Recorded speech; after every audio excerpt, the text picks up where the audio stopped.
I've been on the road, I've been doing shows. Now we eating steak, remember sleeping on the floor. We still at the gas station when the time was cold. In the kitchen, hot still trying to flip it out the stove. Rocking fake J's, praying that nobody knows. Et nous voilà. Bonjour Marema. Bonjour Emmanuel. Bienvenue au Talk by Perf & Go. Nous sommes très heureux de t'accueillir. Nous sommes très reconnaissants que tu aies accepté notre invitation. Et je te demande tout simplement si tu vas bien, si tout se passe bien à Dakar. Très bien Emmanuel, tout se passe bien à Dakar. C'est un plaisir d'être avec vous. Je m'excuse d'avance quand même pour ma voix, j'ai un petit rhume. Mais pour moi, c'était important d'assister au talk aujourd'hui. Et c'est un plaisir d'être ici. Bon, mais c'est nous qui sommes reconnaissants. Bienvenue à tous nos participants, ceux qui se connectent. Tu vas voir, Marema, que sur les 5-10 premières minutes, les gens arrivent. En général, ils ont été notifiés. Donc, merci à ceux qui sont présents. Marema, alors, si ça te va, je vais présenter rapidement le talk, le format. Et puis, comme ça, tu vois, il est 13h58. Ça veut dire qu'on va être sur la rampe de lancement pour qu'à 12h GMT, on soit complètement lancé. Parfait. Ça te va? Très bien. Très bien, ok. Alors, le talk, je le rappelle, c'est un format qui a été créé par Perf & Go, dont je suis le directeur associé et également directeur commercial, qui est une entité qui a été créée en 2020 et qui a au cœur de son expertise le conseil RH, on va dire, et puis en particulier la dimension de l'assessment et de l'analyse comportementale qui nous passionne au service de la croissance des organisations à travers le recrutement, la mobilité, à travers le développement des compétences. Et donc, dans le cadre de Perf & Go, on a décidé de créer ce média et ce talk où on a reçu des personnes extrêmement intéressantes. Le dernier talk était mené avec monsieur Fulbert Togba-Beyi, le DRH de la CIE, le DRH central de la CIE. Et donc, pendant 60 minutes, Marema, on va échanger autour d'une hypothèse centrale que l'on cherche à valider. On a un parti pris, je l'avoue, on n'est pas impartial, mais on a un parti pris pour essayer de valider cette hypothèse qui est dans le titre du talk, à savoir le capital humain, premier asset de l'organisation. Et donc, c'est véritablement réfléchir sur l'idée de comment se positionne, de comment se développe toutes les dimensions du capital humain dans une organisation pour être porteur de valeur, pour être porteur de croissance et de développement, pour être, oui c'est ça, considéré comme un investissement tel que le capital, et donc comment est-ce qu'on le transforme en valeur et en retour sur investissement. Donc c'est vraiment cette idée-là. Il y a quelques années, on se battait encore entre centre de coûts et centre de revenus. Tu te souviens, les RH, le capital humain, le people, tendaient plutôt à être considérés de manière assez naturelle comme un centre de coûts, ce qui était une aberration. Mais ça s'explique. En tout cas, on part de loin et on avance ensemble sur cette hypothèse. Voilà ce que je te propose, Marema. Est-ce que pour toi, tout va bien et est-ce que tu es d'accord pour avancer sur cette hypothèse-là? Entièrement d'accord. De toute façon, je pense que la conclusion sera logique. Ça va nous amener à ce que tu dis là, la place du capital humain dans les institutions. Et on verra bien qu'effectivement, c'est loin d'être un centre de coût. Au contraire, c'est ce capital humain-là qui a un asset extrêmement important. Avec sur les 10 dernières années, les 5 dernières années, en 2022 et 2023, des évolutions notamment technologiques qui continuent à disrupter ce rapport au capital humain. Alors, Marema Bao, il est 14h02, donc officiellement, je te souhaite la bienvenue au Talk by Perf & Go qui démarre. Et donc, tu es la DGA et dans l'équipe fondatrice du groupe Cofina. Et donc, je souhaiterais peut-être que tout simplement, tu te présentes en quelques mots et que tu nous dises aujourd'hui ce qui anime et qui drive finalement ton parcours professionnel et ta position aujourd'hui. Tout à fait. Merci encore, Emmanuel, pour cette invitation. C'est vraiment un plaisir d'être ici avec vous. Donc, je suis Marema Bao, DGA du groupe Cofina. En termes de parcours, j'ai un parcours un petit peu atypique. J'ai une formation en système d'information, donc qui me destinait plus à être DSI, et j'ai été d'ailleurs un DSI pendant de longues années. Ensuite, j'ai décidé de virer dans le monde de la finance. Donc, en étant au Crédit Mutuel du Sénégal où j'étais DSI, j'ai basculé directrice de l'exploitation, donc pour m'occuper de tout le réseau du Crédit Mutuel du Sénégal, et ensuite directeur général du Crédit Mutuel avant de venir rejoindre l'aventure Cofina. Alors, pourquoi on a démarré Cofina? En fait, on s'est retrouvé entre entrepreneurs, je vais dire, où on se disait qu'on est dans le domaine de la finance, mais on trouve qu'on n'apporte pas forcément une réponse appropriée aux besoins des différents entrepreneurs et des différentes PME qui avaient des besoins spécifiques et s'adressaient à la microfinance ou bien à la banque, mais ça ne répondait pas forcément à ce qu'ils recherchaient. Donc, d'où la création de Cofina. On était à peu près, on va dire, une dizaine de personnes sous la houlette de Jean-Luc Conan, qui a eu cette idée-là, qui était en son temps à UBA et qui était assez frustré, en tout cas, de ne pas pouvoir accompagner ces PME-là. Donc, d'où la naissance du groupe Cofina, où on veut vraiment pouvoir accompagner ces PME qui sont finalement le tissu économique de l'Afrique de manière générale. Et donc, on s'est lancé dans cette aventure-là. On est maintenant présent dans 9 pays. Et en tout cas, on fait notre bonhomme de chemin avec ça. Voilà, en gros, ma présentation personnelle et un petit peu ce que fait le groupe Cofina. Ok, donc système d'information, exploitation et aligné au départ avec une vision collective donc d'un certain nombre de personnes. Écoute, on rentre dans le vif du sujet. Aujourd'hui, tu pourras le mentionner peut-être sur le déploiement. Tu as parlé des territoires géographiques. Je crois que vous êtes autour de 1500 ou un peu plus. 1500 employés, tout à fait. C'est ça. Puis on a 19 nationalités au sein de Cofina. Alors justement, tu vois, on parle de métriques qui définissent une organisation à un moment donné.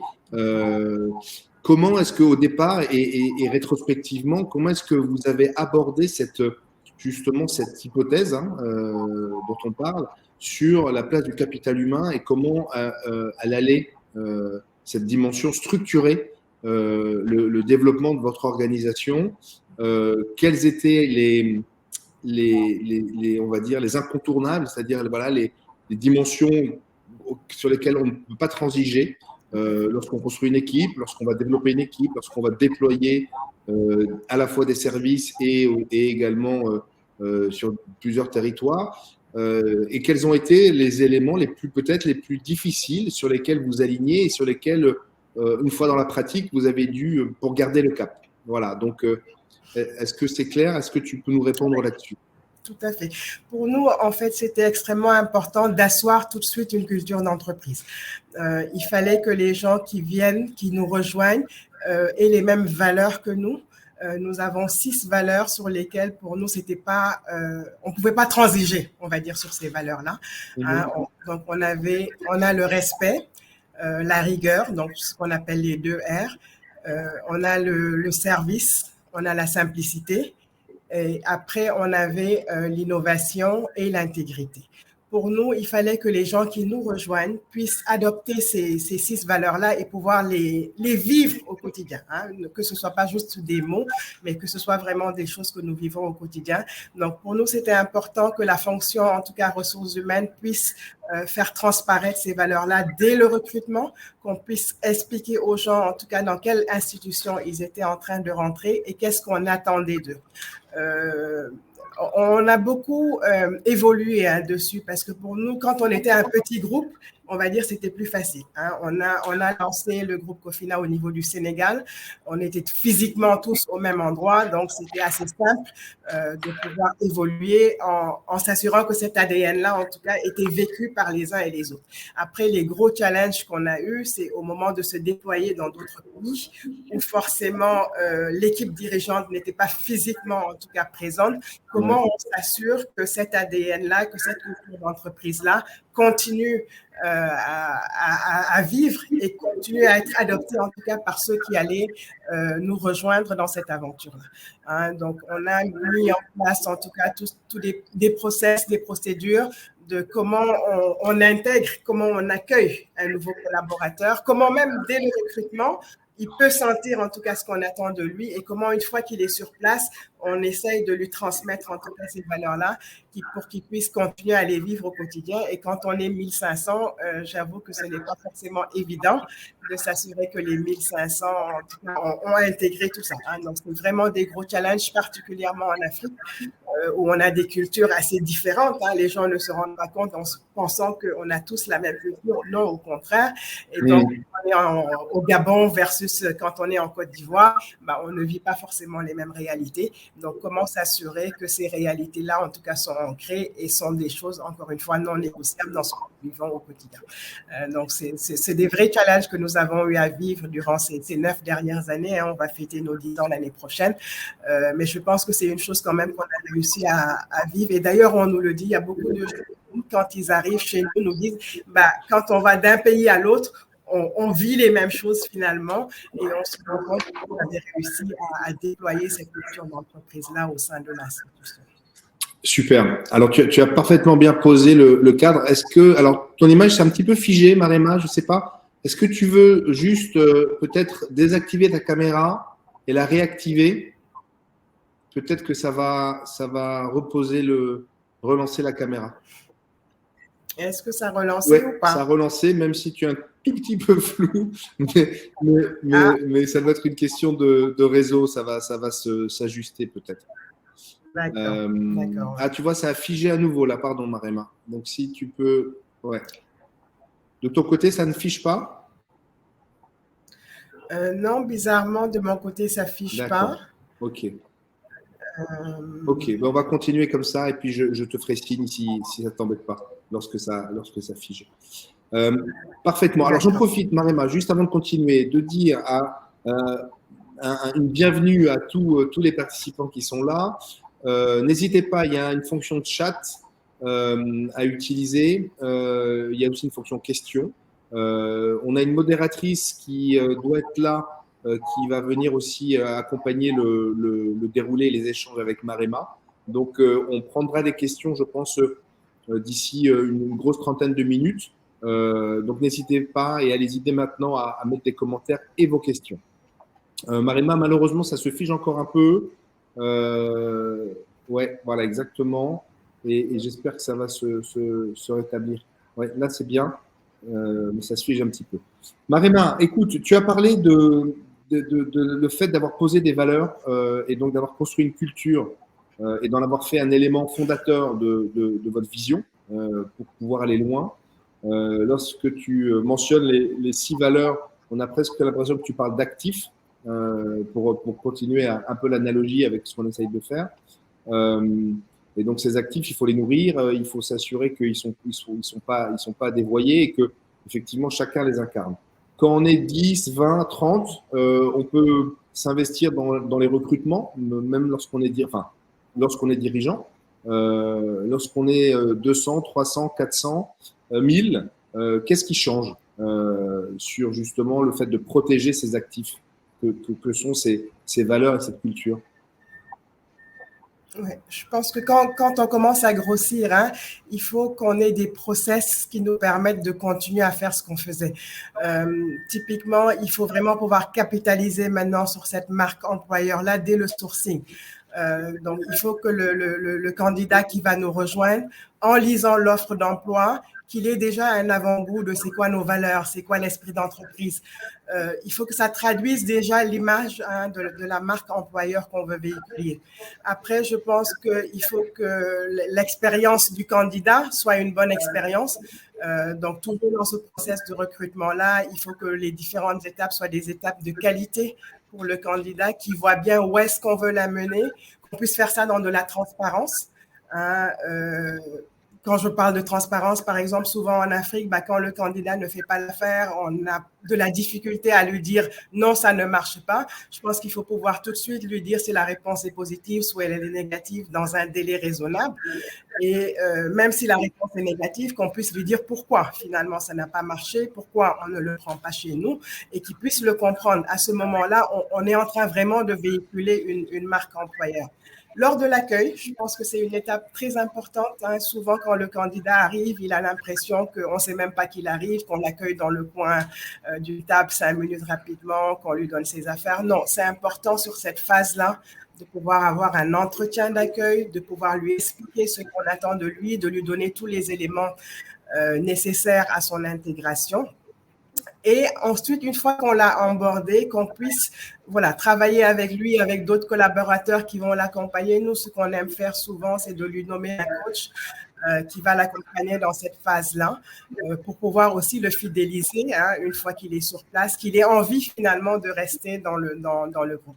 Donc, ce qu'on a fait vraiment chez Cofina, c'est depuis le sourcing jusqu'au recrutement, jusqu'à la phase où il est là, de pouvoir avoir des process très clairs, de pouvoir l'accompagner et surtout d'avoir des indicateurs, des KPIs derrière qui nous permettent de dire est-ce qu'on a bien accueilli cet employé-là, qu'est-ce qu'on aurait dû mieux faire, etc.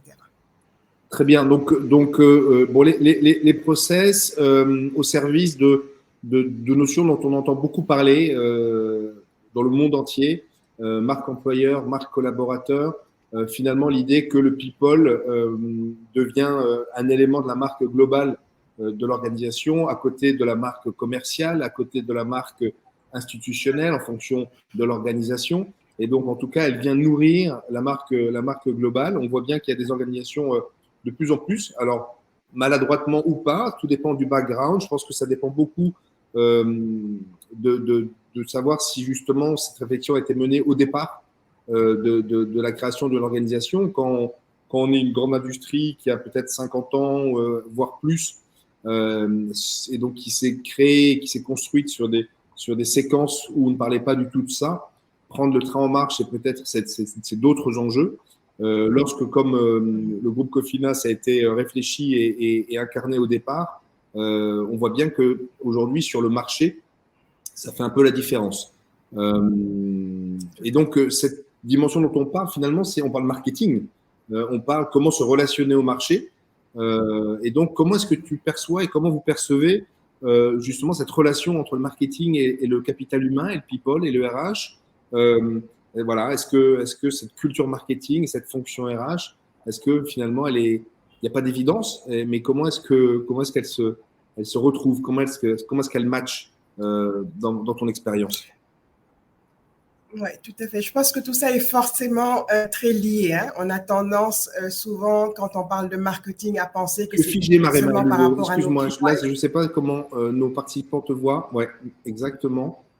Et c'est bon, c'est revenu. Ça revient à chaque fois, puis ça se refige un petit peu après.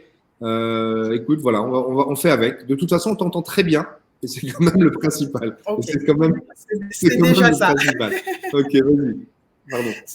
C'est déjà une bonne chose.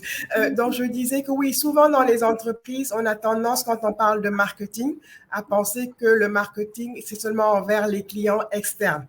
Mais au contraire, c'est extrêmement important envers les clients internes, donc nos staffs, cette partie marketing. Et je pense qu'on a beaucoup évolué aussi au sein de Cofina là-dessus. Si je donne des exemples très concrets, comme je dis, quand on était un petit groupe, de toute façon, c'était facile. Hein? On s'assurait que chaque fois qu'un nouveau arrivait, nous-mêmes, on l'accueillait, on lui transmettait tout ce qu'on avait à transmettre. Une fois qu'on a grossi, à un moment donné, on a recruté un DRH groupe, qui est actuellement d'ailleurs le directeur général de Cofina Congo. Quand il est venu, il a fait un diagnostic qui nous a fait tous sourire, parce qu'il dit, dans votre discours, vous parlez beaucoup de la fonction RH en disant que c'est quelque chose d'extrêmement central, mais finalement, je ne le ressens pas dans vos comités de direction. On a des comités de direction dans certaines filiales où le RH n'était même pas présent au niveau du comité de direction. Donc, quel message on est en train de lancer à nos staffs? Hein, et ça nous a fait réfléchir et évoluer. Et effectivement, on a repositionné la fonction du DRH au cœur de ce que nous faisions, parce que pour nous, encore une fois, c'est un asset extrêmement important. Et donc, on s'est assuré que les DRH dans nos différentes filiales étaient bien membres du comité de direction et avaient un poids, en tout cas, assez important, parce qu'il fallait que cette réflexion stratégique sur les ressources humaines soit là depuis le départ. Hein. Donc, ça nous a permis, on va dire, de prendre du recul et de repositionner cette fonction RH-là qui, dans le marketing, encore une fois, hein, était extrêmement important parce que pour nous, il fallait dire comment on va aller chercher les talents, comment on va les intégrer et surtout après, comment on va les fidéliser au sein de l'institution. Et ça, au-delà de la fonction ressources humaines, pour moi, c'est une fonction vraiment marketing. Et donc, il fallait être cohérent, on va dire, dans ce que nous faisions entre les ressources humaines et le marketing interne.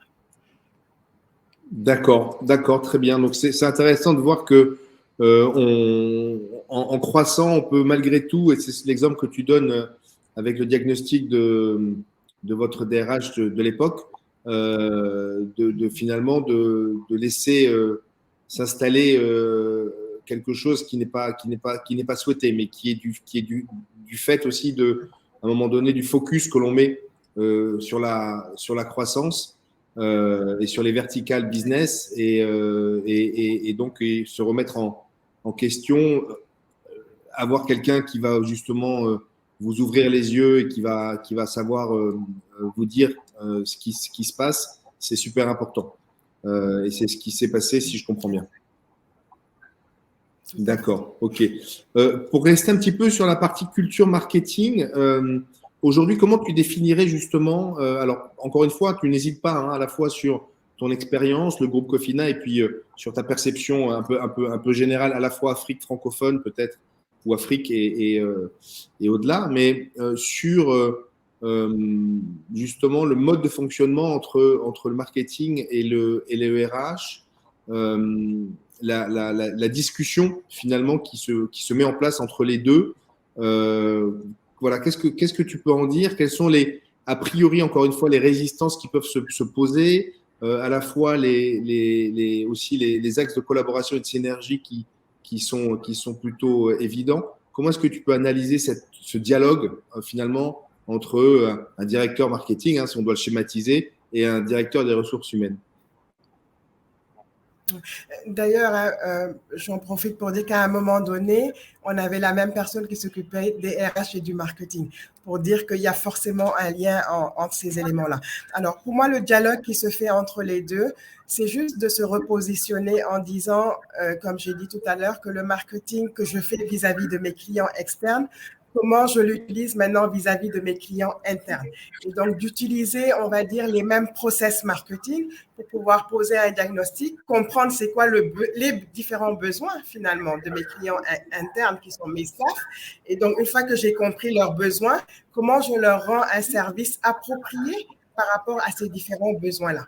Et ça, je veux dire, c'est des outils marketing qui sont extrêmement puissants pour le client externe. Je peux utiliser ces mêmes outils pour le client interne.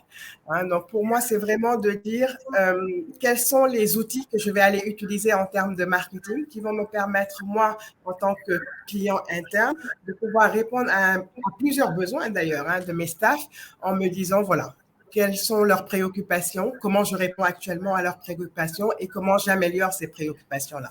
Ce qu'on fait typiquement au sein du groupe Cofina, c'est qu'on fait ce qu'on appelle une People Survey à chaque fin d'année où on va aller chercher quels sont les ressentis finalement de nos clients internes, quels sont leurs besoins, à quoi on a pu répondre, à quoi on n'a pas pu répondre et comment on fait pour pouvoir y répondre. Donc, c'est vraiment d'être toujours à l'écoute de cet actif-là extrêmement important et de pouvoir dire comment j'améliore ce que je fais au quotidien par rapport à cet actif-là. Ok, c'est intéressant. Il y a deux choses ça me fait penser à deux éléments. Lors du talk avec monsieur Fulbert Togbabei, il mentionnait qu'à la CIE en Côte d'Ivoire, il y a quelques années, ils ont repositionné le pôle de communication interne au niveau justement de la direction des ressources humaines. Et on voit effectivement on voit des cas de figure où la communication interne est un élément de la responsabilité du DRH, mais dans une organisation comme la CIE, qui est donc évidemment très, très structurée et avec une histoire et de fait probablement une inertie importante, le fait de changer cette structure-là, c'était un message très important envoyé justement au marketing interne et à la volonté justement d'aller sur des sujets d'incarner davantage les valeurs, de développer davantage la culture, de donner du sens, de développer l'engagement, c'est un des sujets importants. Et donc ça s'est produit il y a quelques années, tu vois. De la même manière, ce que tu dis aussi qui est intéressant, c'est le fait de mesurer. Et donc, on sait bien que la mesure de la performance et les fameuses évaluations des collaborateurs c'est à la fois quelque chose de central dans la stratégie People, et en même temps, ça, en fonction des organisations, ça a beaucoup de mal finalement à se produire de manière fluide, à créer de l'amélioration continue. Et donc, la relation entre la mesure de la performance et l'engagement, c'est quelque chose qui est pas facile. Qu'est-ce que toi tu peux en dire et comment ça se passe au niveau de Cofina, à savoir que si on garde l'analogie, on a un actif, on veut que l'actif ait un rendement, c'est relativement facile à comprendre, à mesurer. Comment ça se passe pour les hommes et les femmes? Alors, permets-moi juste avant de revenir sur la performance, sur la communication, ce que tu disais sur CIE, je pense que c'est assez intéressant. On a fait nous aussi ce move-là au niveau de Cofina. Pour nous, la communication interne, là, c'est vraiment comment on partage les informations au sein de l'entreprise pour que l'employé puisse effectuer son travail, on va dire, dans les meilleures conditions. Et donc, ce qu'on a fait, c'est que maintenant, la direction des ressources humaines regroupe aussi la communication interne. Ça nous permet d'augmenter l'engagement, la productivité des employés, d'améliorer leur expérience, de renforcer cette culture d'entreprise-là. Donc, je pense que c'est des étapes qu'il faut pouvoir franchir, mais je trouve qu'il y a vraiment une forte synergie à faire entre la communication interne et les ressources humaines, et donc on les a mis dans la même direction. Maintenant, en ce qui concerne la performance, c'est quelque chose aussi de très important. Comment on mesure cette performance-là? Nous, on a profité de la digitalisation pour pouvoir améliorer, en tout cas, comment on mesure cette performance-là. Donc, comment nous travaillons avec nos employés. En début d'année, il y a un entretien qui se fait entre le collaborateur et son N+1 pour pouvoir fixer les objectifs qu'on a à atteindre au niveau de cette année. Après ça, on a une évaluation à mi-parcours, donc en juillet en général, pour s'assurer qu'on est toujours aligné. Si on n'est pas aligné, comment on se réajuste. Et il y a une évaluation de performance qui se fait en fin d'année. Et tout ça, nous l'avons digitalisé avec un outil, donc ce qui permet d'améliorer en tout cas la façon de recueillir cette performance-là et surtout aussi la façon de le suivre derrière, parce qu'avant, ça se faisait de manière manuelle. Une fois qu'on a fait l'évaluation, il faut envoyer ça au RH pour qu'on puisse après faire une évaluation globale des performances. Maintenant, avec un outil digitalisé, ça nous permet avec un clic, en tout cas au niveau RH, de pouvoir obtenir l'ensemble des informations, de pouvoir les traiter et surtout d'avoir des consequence management une fois qu'on a fait ça. Parce qu'on se rend compte que dans beaucoup d'entreprises en Afrique, on fait des évaluations, mais après, il n'y a pas de suite. C'est important pour le staff de savoir, oui, j'ai été évalué, mais quelle est la suite de cette évaluation-là en termes de carrière, comment je peux me projeter suite à mes évaluations, etc. Donc, c'est des étapes extrêmement importantes. Des fois, c'est un peu lourd à faire. C'est ça qui fait qu'on ne le fait pas de la bonne façon, mais le fait de l'avoir digitalisé nous permet justement de fluidifier cela et de pouvoir le faire, comme j'ai dit, 2 fois par année et de permettre à l'employé de pouvoir évoluer avec cette évaluation. D'accord. Et alors concrètement, est-ce que tu peux me donner un élément qui va être mesuré? Alors déjà, les types de mesures, est-ce qu'on est… Bon, évidemment, il y a des objectifs de début d'année avec je ne sais pas quel type de méthodologie vous utilisez, mais est-ce qu'il y a à la fois du hard et du soft dans votre dimension d'évolution, et comment est-ce qu'on accompagne d'un côté peut-être le fait que quelqu'un l'aider à avancer sur un projet avec derrière des livrables extrêmement concrets, qu'ils soient financiers ou pas, et puis de l'autre, justement, ces soft skills, ces attitudes, on va dire, qui nourrissent la première dimension, en fait. Est-ce que les deux sont dissociés? Est-ce que les deux sont mesurés? Comment est-ce que vous fonctionnez? Alors, les deux sont mesurés et ils ne sont pas dissociés, hein. Ils vont de pair. En fait, ce que nous faisons en général quand on évalue les gens et quand on fixe les objectifs, hein, d'ailleurs, on a des objectifs aussi bien de performance, donc c'est de dire, voilà, je dois délivrer, je dois produire du crédit, etc. Donc, ça, c'est facile à mesurer. Et après, derrière, quand je suis un manager, comment j'ai accompagné mes équipes, comment j'ai fait grandir mes équipes. Donc, on a vraiment des objectifs par rapport à ça et on a des objectifs sur nos valeurs. Je vous ai parlé de nos 6 valeurs. Pour nous, c'est important aussi de mesurer est-ce que les gens sont dans ces valeurs-là et sont en train de les vivre au quotidien. Et on a ce qu'on appelle une nine box qui nous permet de positionner la personne suivant l'évaluation de ses objectifs, aussi bien donc quantitatifs que qualitatifs. Et on positionne les personnes pour dire est-ce que ce sont des personnes qui sont des talents? Est-ce que ce sont des personnes qui sont des piliers? Est-ce que ce sont des personnes qui sont des freins? Et en fonction du positionnement dans cette nine box-là, on va avoir tout un plan derrière pour pouvoir les accompagner. On n'accompagne pas un talent de la même façon qu'on va accompagner un frein pour pouvoir permettre à ce frein-là de se développer et de pouvoir devenir un pilier demain, hein. Donc, suivant où est-ce qu'on se positionne, on a un plan. Et après, ce plan-là nous permet de développer nos compétences pour s'assurer, à minima en tout cas, d'être dans le box des piliers et éventuellement de passer sur le box des talents. Et ça se fait de manière individuelle et c'est extrêmement important parce que c'est ce qui permet à la personne de pouvoir se projeter dans le futur et de pouvoir dire, en date d'aujourd'hui, je me trouve à telle position, mais voici comment je pourrais me positionner dans un futur proche, mais pour pouvoir le faire, quels sont mes axes d'amélioration que je dois mettre en œuvre, aussi bien personnellement que l'institution, comment l'institution m'accompagne pour pouvoir me développer. D'accord. Ce processus-là, cet outil digital qui porte votre processus d'évaluation, il s'est opéré quand, Narema? Alors, nous avons commencé à le mettre en place il y a 2 ans avec un pilote au niveau du groupe d'abord. Et maintenant, depuis 1 an, il a été déployé partout dans l'ensemble de nos filiales. Et c'est un outil qu'on a développé en interne, hein. Ce sont nos informaticiens en interne à qui on a expliqué voici ce que l'on voulait faire et ils ont pu nous développer cet outil.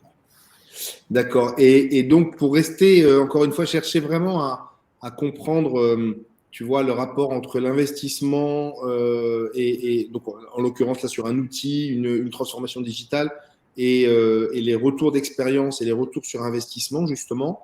Qu'est-ce que tu peux nous en dire à N+2, enfin T+2, pardon, quels sont à la fois les quick wins et puis les wins plus structurels que vous commencez à observer par rapport à ce processus. Tu vois, la relation entre justement, c'est du capital, on investit, on l'enrichit, et puis derrière, on a évidemment, on optimise aussi le retour.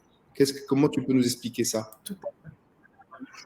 Alors, je pense que ce qu'on a gagné tout de suite, hein, en mettant en place cet outil-là, c'est déjà le fait de pouvoir consolider nos évaluations, hein. Comme je dis avant, il fallait faire les remontées, etc. Et donc, ça nous prenait minimum 6 mois pour pouvoir faire les consequence management de ces évaluations-là. Parce qu'il faut une vision globale pour dire, voilà, on a pu évaluer l'ensemble de nos staffs. Et donc, voici ceux qui vont évoluer en termes salariales, en termes de position, etc. C'était extrêmement laborieux pour pouvoir le faire. Maintenant, avec cet outil-là, comme je dis, on est capable de voir le positionnement sur cette nine box-là dont j'ai parlé de l'ensemble de nos staffs et donc de pouvoir faire ces consequence management-là beaucoup plus vite. Et donc, l'impact sur le collaborateur, il se voit tout de suite, hein. Donc ça, je pense que c'est vraiment des quick wins qu'on a pu avoir avec cet outil-là. Maintenant, à long terme, c'est plus toute la gestion du plan de carrière de nos collaborateurs. Cet outil-là va nous permettre de voir dans le temps, hein, quelle a été l'évolution de ces gens-là en termes d'évaluation sur 3 ans, 4 ans, et donc comment on peut les projeter un petit peu plus dans le futur, parce que dans cet outil-là, au-delà de la performance, hein, on évalue la performance, mais on évalue aussi comment le collaborateur se projette. Lui-même, il va aller dire dans cet outil-là, je me vois bien dans 3 ans directeur général d'une autre filiale, et on pourra dire, OK, qu'est-ce qui lui manque pour pouvoir l'accompagner pour qu'il puisse atteindre ce poste-là. Hein. Donc, ça, c'est des choses qui se font à un peu plus long terme parce qu'il faut un peu plus de données, on va dire, au sein de l'outil pour pouvoir l'exploiter. D'accord, ok. Avant de continuer, là, parce que là, tu ouvres plein de portes sur justement le sujet des compétences en elles-mêmes, le sujet dans un environnement extrêmement évolutif, justement l'ajustement des compétences, ce qu'on appelle le reskilling ou le upskilling, donc toute cette culture aussi de l'apprentissage continu. Juste avant de parler de ça, est-ce que ce que tu me décris là, cette fameuse transformation digitale, toi, dans ton benchmark et dans ton regard sur l'Afrique francophone et sur ton secteur d'activité, mais pas que, quel niveau de maturité tu vois associé encore une fois au capital humain? Est-ce que les investissements sont là? Est-ce que les intégrations sont là? Est-ce que l'adhésion et voilà, les décisions d'engager des projets comme cela sont présents? Comment tu analyses la situation aujourd'hui? Alors, quand je regarde un petit peu dans le secteur, hein, je pense qu'on est un peu précurseur quand même dessus. En général, quand on parle de digitalisation, on en parle beaucoup vis-à-vis, encore une fois, des clients externes et très peu vis-à-vis des clients internes. Nous, on a pris le pari qu'on prenait les DRH justement comme pilote pour faire le maximum de digitalisation au niveau du capital humain. Je pense que c'est un pari gagnant parce que, comme je dis, ça nous permet de faire des choses beaucoup plus rapidement que ce qu'on pensait et surtout d'avoir un impact direct sur le collaborateur. Et en bout de ligne, si le collaborateur est bien, finalement, c'est l'institution aussi qui avance. Hein. Donc, je pense que oui, on est un peu précurseur sur ce domaine-là. Après, je n'ai pas d'inquiétude. Je pense que les gens vont s'y mettre aussi parce que derrière, encore une fois, on voit tout de suite le résultat, le retour sur investissement d'avoir fait ce choix-là. Je rebondis aussi sur le fait que vous avez développé quelque chose en interne. On entend beaucoup parler des projets, nous qui sommes très en relation avec les fonctions RH justement et aussi dirigeantes directement. Mais il y a souvent, lorsqu'on apporte nous notre regard sur des solutions d'assessment, sur des solutions de mesures comportementales, etc., des projets où justement on essaie de décliner des valeurs en compétences très, très concrètes pour mieux les mesurer.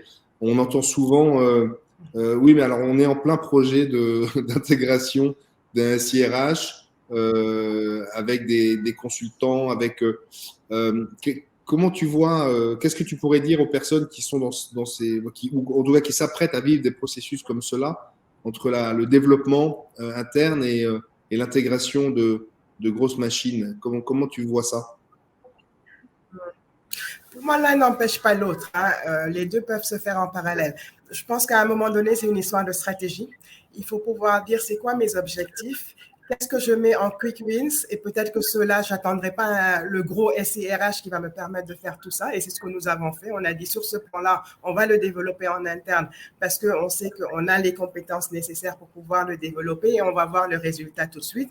Ça n'empêche pas, vu la taille qu'on a, à un moment donné, il va falloir quand même s'orienter sur un SIRH et donc en parallèle, on regarde le projet de SIRH et on le met en place. Hein, donc pour moi, c'est vraiment une histoire de stratégie. Il faut juste être très clair dans où est-ce que je veux aller, comment je le fais, et à ce moment-là, on se donne le moyen de le faire. Il ne faut pas se dire c'est forcément uniquement en interne ou c'est forcément uniquement un SIRH. Il faut pouvoir être souple et assez agile pour trouver la solution qui permet de régler ces problèmes urgents. Et ensuite, comment je règle quand même mes problèmes à long terme. D'accord. Donc, ce que tu dis, c'est que la partie que vous avez développée, c'est vraiment celle que tu m'as décrite, à savoir pour gérer le process d'évaluation. Vous avez commencé vraiment par un module très spécifique pour adresser un sujet que vous saviez, sur lequel vous saviez pouvoir créer de la valeur presque immédiatement. Le prendre en interne.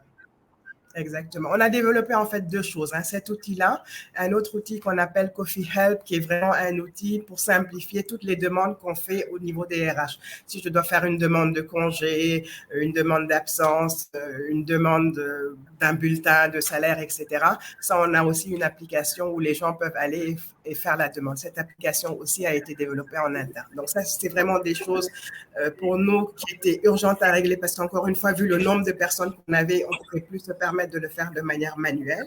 On savait encore une fois qu'on avait les compétences techniques pour pouvoir le développer. Et après, en face, on va aller chercher des logiciels, par exemple, pour la paye, des choses comme ça. Ça, on ne l'a pas développé. On est allé chercher des logiciels qui existent sur le marché pour pouvoir le faire. D'accord, je comprends mieux. Donc, c'est super intéressant. Ça veut dire que la stratégie de valorisation et donc d'optimisation de son capital humain, pour vous en tout cas, elle a reposé sur des choix, une réflexion et des choix très spécifiques sur mettre de la valeur et créer de l'efficacité sur certains process. Tu en as mentionné deux, la capacité à faire remonter l'information sur des requêtes spécifiques, sur des besoins sur des besoins de développement de sa carrière en relation à l'organisation.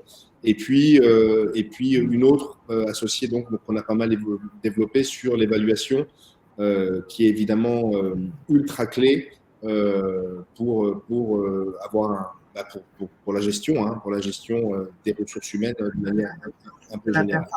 Et ensuite, derrière, ça n'empêche pas qu'évidemment, ça peut devenir un module que vous allez intégrer à quelque chose de plus générique à un moment donné. C'est ça? Exactement ça. Oui, Marema, tu m'entends? C'est bien? On est OK? Oui, je t'entends, je dis c'est exactement ça. Et encore une fois, tout part de la stratégie. C'est vraiment d'avoir une stratégie sur le capital humain qui est très claire et après de le décliner. Le reste, c'est des outils qui vont nous aider à atteindre cette stratégie. Excellent, OK. Alors, je vois que Emma, ma collaboratrice, merci Emma de nous avoir rejoints. Elle était prise sur un autre projet en début de talk. Elle nous a rejoints et elle fait la modération. Donc, elle va synthétiser quelques éléments là dans le chat. Tu peux voir Marema.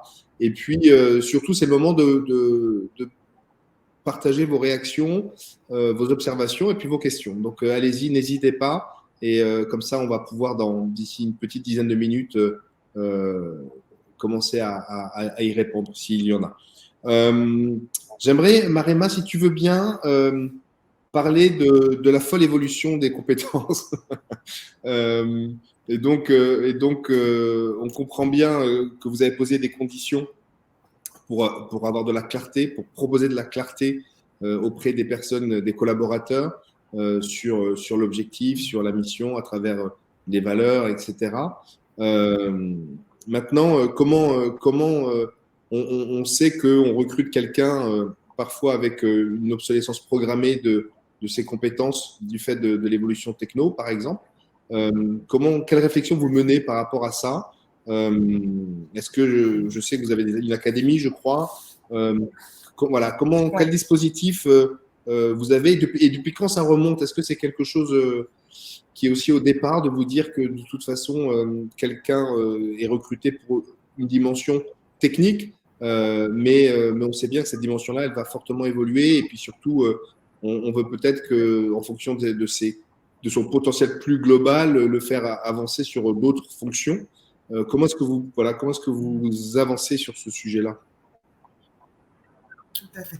Alors, la réflexion était là aussi depuis le départ, parce que de toute façon, on se positionnait dans la mésofinance, qui était une chose qui n'était pas forcément enseignée au niveau des universités, etc. Donc, pour nous, c'était important que quand on recrute, qu'on puisse former les gens spécifiquement à tout ce qu'on voulait faire comme type de métier. Donc, même si on n'avait pas Cofina Academy au départ, cette envie, en tout cas, de pouvoir former et d'accompagner les gens en termes de monter des compétences était là depuis le départ.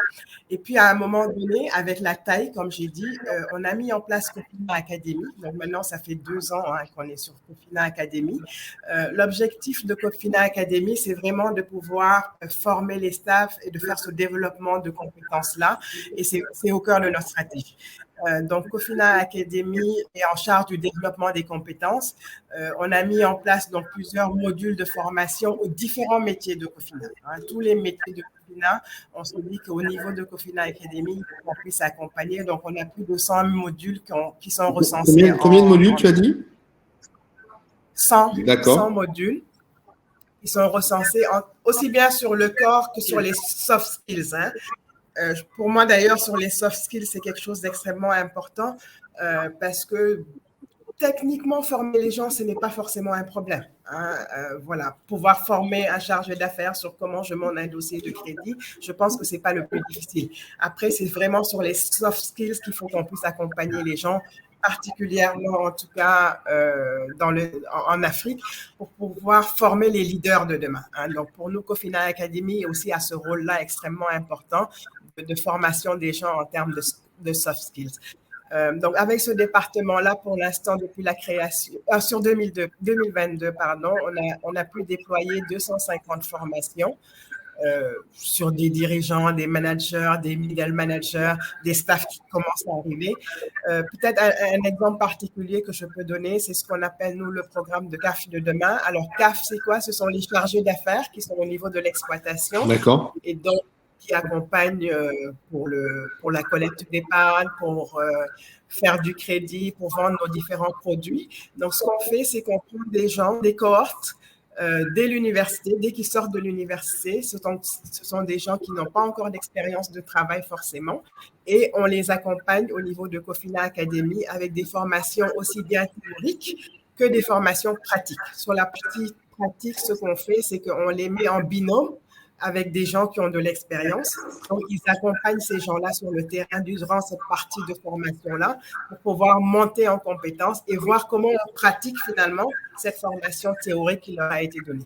Hein, donc, on en est déjà à notre 5e cohorte de CAF de demain. On a 68 qui ont été, on va dire, formés, sachant qu'au départ, ils sont beaucoup plus nombreux et après, au fur et à mesure, on écrème pour pouvoir garder ceux qui ont vraiment le profil de CAF et sinon, on les reverse dans d'autres métiers. Donc, Cofina Academy est vraiment quelque chose d'extrêmement important qui nous permet d'accompagner en termes de compétences, aussi bien des nouveaux qui arrivent, mais aussi des gens qui sont là, par exemple, quand j'expliquais sur les évaluations, quand quelqu'un va passer sur un autre poste, il va souvent passer au niveau de Cofina Academy pour aller chercher les compétences qui lui manquent pour pouvoir monter en puissance sur de nouveaux postes.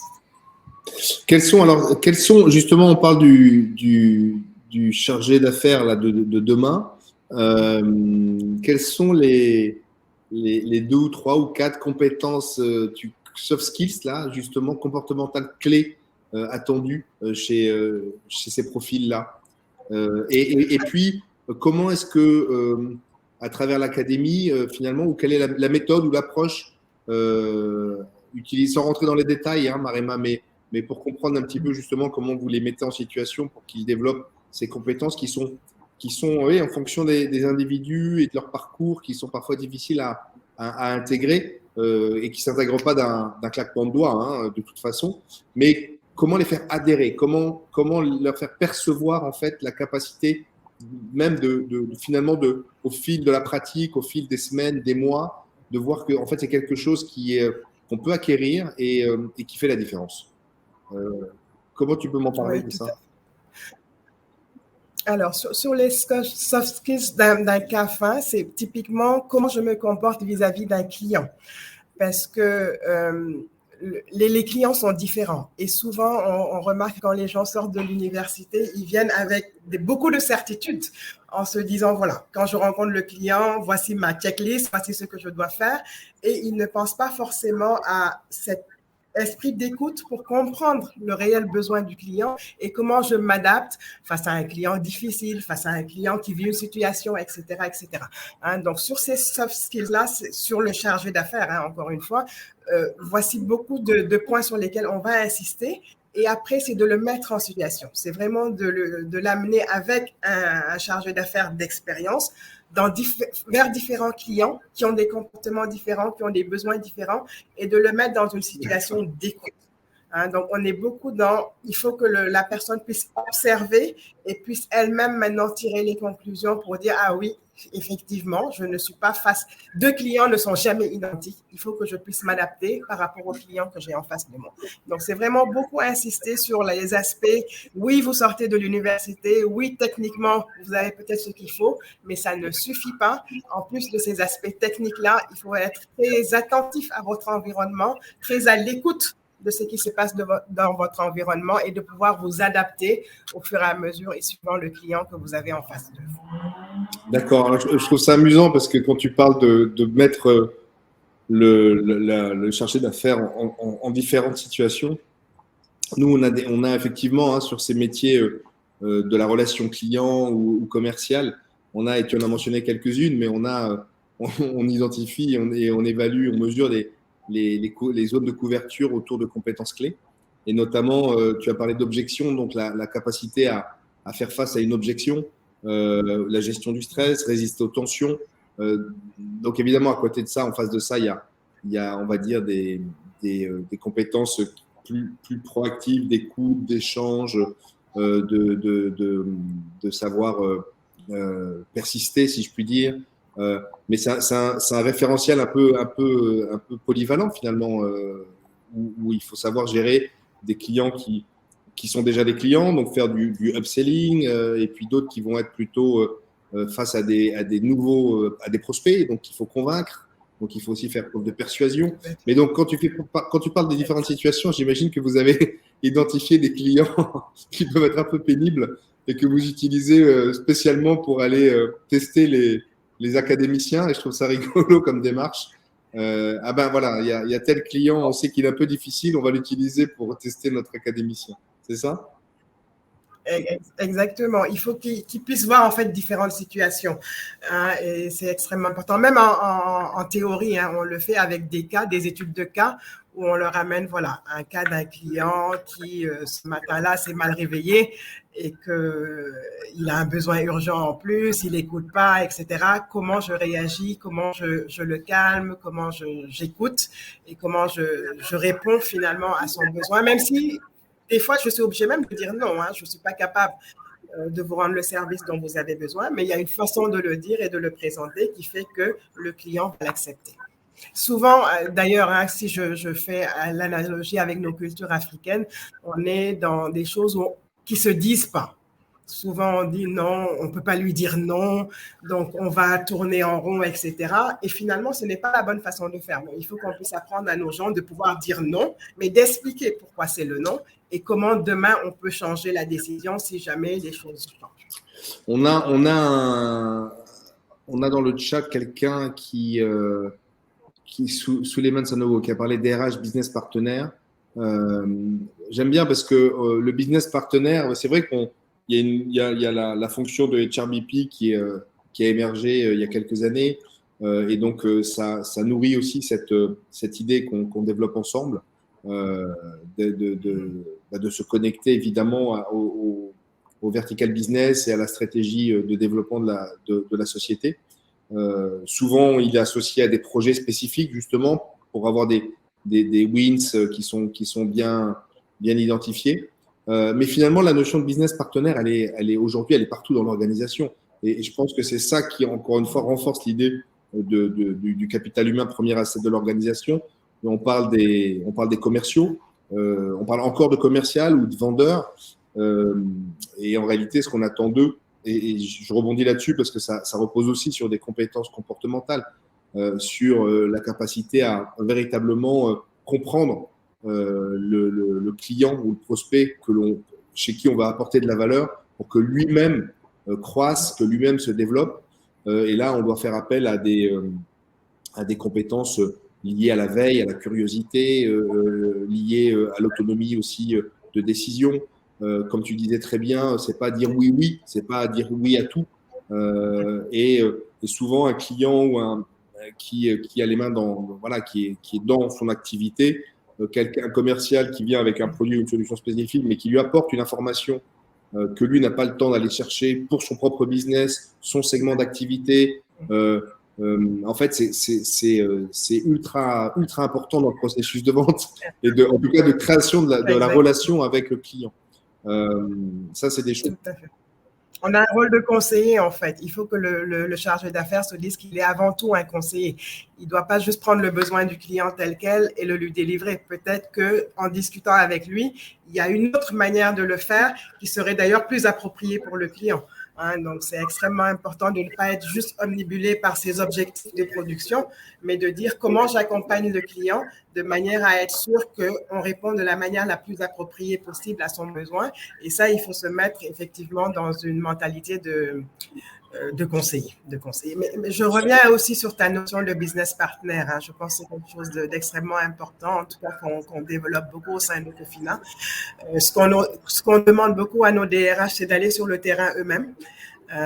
Donc, ils ont un temps minimum à aller passer en agence, à aller passer avec le chargé d'affaires, à accompagner le chargé d'affaires chez le client pour être sûr que lui-même comprend le business et donc est capable aussi de mieux former et de mieux accompagner, en tout cas, nos différents collaborateurs. Oui, absolument. D'accord, ok, c'est très clair. Donc, la ressource d'accompagnement. Alors, c'est bien parce que tu vois, on a alors, il est 14h, il est 12h52. On a dressé quelque chose d'assez complet, je trouve, et comprendre que finalement, à partir du moment où tu considères que ton capital humain, c'est un asset, il faut investir. Et donc là, tu as mentionné un investissement, si je puis dire, alors pas un investissement, mais ça repose sur une stratégie. Donc, c'est intégré dans une stratégie. L'élément lui-même, en fait, il fait l'objet d'une stratégie qui est sûrement régulièrement revue. Et ensuite, on y investit des ressources, des outils, des investissements. On y associe aussi des ressources de managériales et de temps. Et donc, en fait, c'est cette manière en permanence de valoriser les personnes. Alors, tu as parlé de l'académie également. Donc, c'est vraiment cette valorisation. Est-ce que le résultat de tout ça, est-ce que c'est au fil des années, les ratios de turnover et les ratios aussi, turnover qualité, comment est-ce que vous analysez ça et qu'est-ce que tu peux nous en dire sur la durée pour bien comprendre les bénéfices de l'approche? Oui, tout à fait. Oui, effectivement, je pense que les indicateurs que tu as cités sont des bons indicateurs pour voir est-ce que finalement l'investissement fait sur ces ressources humaines-là nous permettent d'avoir un retour sur investissement. Mais au-delà de ça, hein, pour moi, même les résultats de l'institution, de manière globale, reposent finalement sur comment on a investi sur le capital humain. Si cet investissement-là a été bien fait, forcément, ça se reflète après sur les résultats de l'institution. Donc, pour moi, ça va au-delà même juste du turnover, voilà, du nombre de personnes qu'on peut garder ou pas, de l'attractivité de la marque. Hein. Est-ce que les gens frappent à notre porte pour vouloir rentrer chez Cofina? Voilà, je pense que tout ça, ce sont des signes assez importants du résultat de cet investissement-là. La People Survey dont j'ai parlé, qu'on fait en interne aussi, nous donne le résultat de OK, est-ce qu'on est dans le bon sens sur l'investissement de ce capital humain? Mais encore une fois, moi, je demeure convaincue que c'est l'asset principal de l'institution. On ne peut pas y échapper. À court terme, on peut colmater un petit peu, mais si on a vraiment une stratégie long terme et on veut avoir une institution pérenne, on n'a pas le choix d'investir sur ce capital humain-là. Écoute, quel sens du timing, Marema. Merci beaucoup finalement de valider l'hypothèse. On arrive un peu au terme du talk. Mais je crois que voilà, tu l'as bien démontré. Et si les indicateurs clés reflètent réellement les choix stratégiques et les arbitrages de ressources, c'est la meilleure preuve qu'on puisse avoir. Je vois, alors il n'y a pas beaucoup de questions. Je vois, Emma a beaucoup synthétisé et merci beaucoup, c'est top parce que ça permet de relire un petit peu ce qu'on se dit. Probablement qu'on est très clair, Marina, et que donc on ne suscite pas de questions. Il y a une question. Alors je vois là dans la partie questions, il y a quelqu'un Monsieur Daouda Mané, qui parle de l'autonomisation de la femme sénégalaise. Et est-ce que vous travaillez avec le ministère de la Femme? Je crois que vous avez une filiale qui s'appelle Finel en Côte d'Ivoire. Je ne sais pas si elle est présente partout. Alors peut-être quelques mots, si tu veux, là-dessus pour répondre à Monsieur Manet. Oui, alors oui, comme tu dis comme exemple, hein, on a Finel qui est une institution spécialisée pour les femmes au niveau de la Côte d'Ivoire. Au niveau du Sénégal, on va bientôt lancer une agence dédiée aux femmes, donc qui a à peu près le même modèle que Finel. Pour nous, de toute façon, en termes d'entrepreneurs, hein, dans les différents pays où nous sommes, Nous avons beaucoup de femmes entrepreneurs qui ont des besoins spécifiques. Donc, pour nous, le plus important, c'est de pouvoir leur apporter une réponse appropriée par rapport à leurs besoins pour pouvoir les accompagner. Donc, ça se fera via Finel, mais aussi on le fait déjà via des produits spécifiques qu'on adapte suivant le besoin de ces femmes-là. Donc restez, Monsieur Manet, restez en veille sur les projets, sur l'actualité concernant l'appui spécifique, les initiatives spécifiques pour les femmes entrepreneurs par Cofina. Écoute, merci beaucoup, Marema. Tu vois, je tiens à ce format en 60 minutes. Je pense que on a vu que le temps est une ressource précieuse pour justement l'accompagnement du capital humain et justement le valoriser en tant que capital spécifique à la croissance de l'entreprise. Donc nous-mêmes, nous devons aussi voilà, le valoriser à sa juste valeur et tu nous as donné pendant ces 60 minutes beaucoup de valeur. Merci beaucoup pour ces échanges. Est-ce que tu pourrais peut-être pour conclure voilà, envoyer un message. Alors, tu vois, toi, tu te positionnes à la fois comme dirigeante, tu es la DGA du groupe. Évidemment, tu es passé par différentes fonctions. On voit bien que tu as un regard très, comme je m'imagine tous les dirigeants de Cofina, spécifique sur le capital humain avec votre DRH. Donc, quel message tu pourrais faire passer à la fois pour des dirigeants, justement, de PME, de grosses PME, de grosses entreprises, et aussi des professionnels RH, justement, pour qu'ils se parlent peut-être mieux, pour qu'ils se parlent à la fois que l'un se mette à l'écoute ou crée les conditions pour que l'autre s'exprime davantage et mieux, et que l'autre, évidemment, aussi décide peut-être d'aborder ces sujets sous un angle qui soit entendu par un comité directeur ou par le dirigeant. Peut-être que ça pourrait être une manière aussi de synthétiser un peu ce qu'on s'est dit et de valoriser justement cette dimension people. Tout à fait. Alors, vis-à-vis des dirigeants, peut-être le premier message, c'est vraiment de leur dire, n'hésitez pas à investir sur le capital humain, qu'il ne faut pas avoir cette vision court terme, mais plutôt la vision long terme. Une fois qu'on a cette vision long terme-là, forcément, le capital humain est un asset et va nous apporter quelque chose. Vis-à-vis des DRH, c'est de dire prenez votre place, venez démontrer ce que vous allez apporter. Je pense que c'est important cette notion de business partner dont on a parlé. Le DRH doit d'abord comprendre le business. Une fois qu'il l'a compris, il a les arguments pour venir montrer aux dirigeants que c'est un intérêt pour tous de pouvoir vraiment investir sur ce capital humain-là. Le DRH doit être le premier partenaire du directeur général dans une société, nécessairement. Mais c'est à lui de venir aussi convaincre parce que lui-même a compris le business et a les arguments pour venir convaincre ce dirigeant. Et en bout de ligne, si les deux arrivent à s'entendre, nécessairement, l'institution va en bénéficier et les personnes de l'institution vont en bénéficier. D'accord, ok. Donc, d'un côté, en fait, comprendre le business de A à Z, d'être primordial, d'être en mesure d'être le premier commercial, pratiquement. On dit souvent que les dirigeants et le DG doivent être le premier commercial de sa société. À partir du moment où le people devient un élément de la marque globale, il devient aussi commercial de son organisation, si je comprends bien.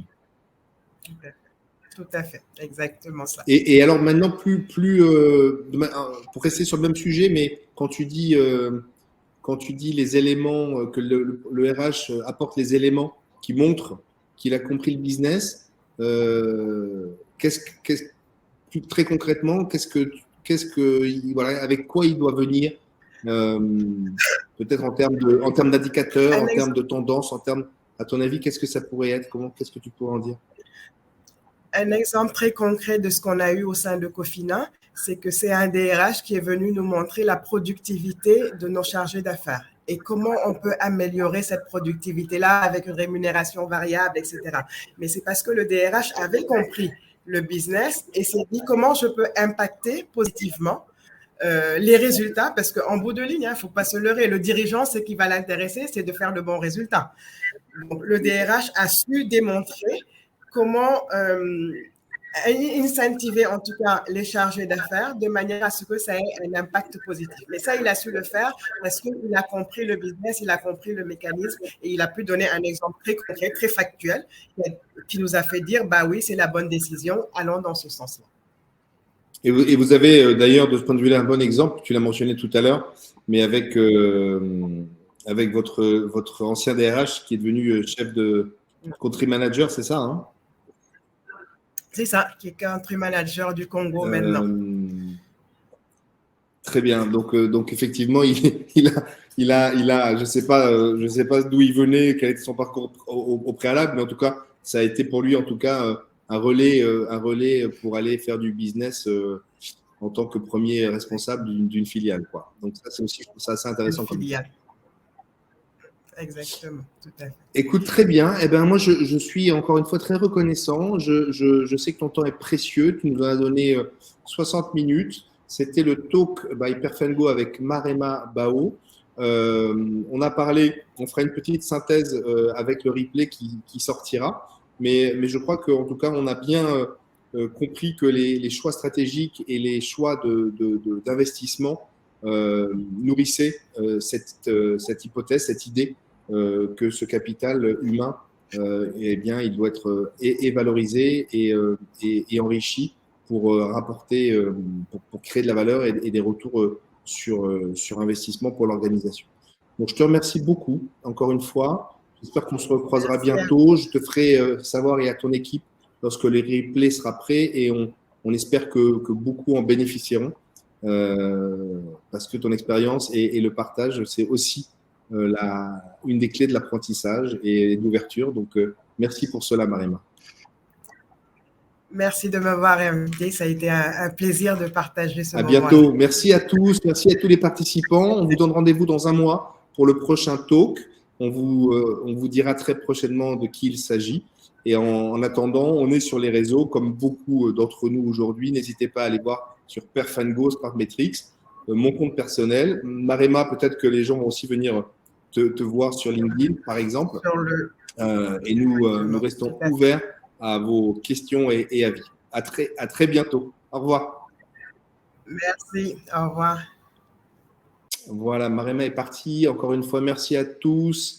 Merci Brice et Exxon d'avoir participé. Emma, merci beaucoup de cette modération.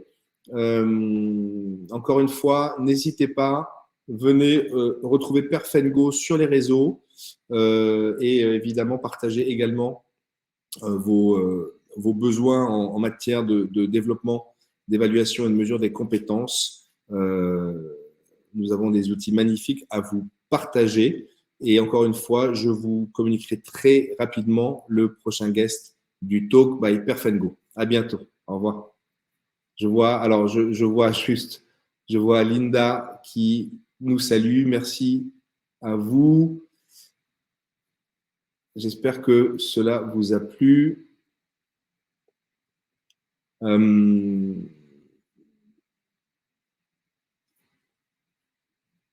On a eu un petit problème d'image, ce qui est dommage.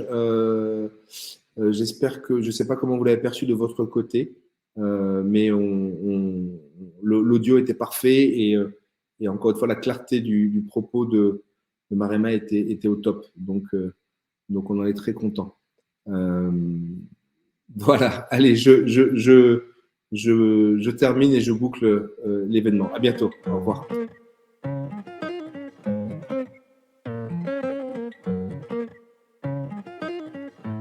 I've been on the road, I've been doing shows. Now we eating steak, remember sleeping on